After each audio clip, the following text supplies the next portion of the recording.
Hello everyone and welcome to a quick Microsoft Edge tutorial. In today's video I want to show you how to clear the cache in Microsoft Edge. Actually quite simple, but is still very often searched. To do this I first open Edge, click on the three dots in the upper right corner and select Settings. Here I go to Privacy, Search and Services. I scroll down to Clear Browsing Data and click on Choose what to clear. Here we have to choose what we want to delete.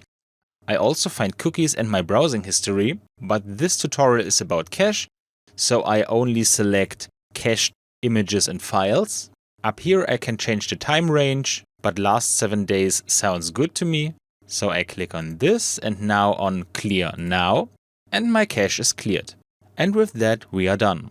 If you know where the cache settings are, you can do this in just a few seconds.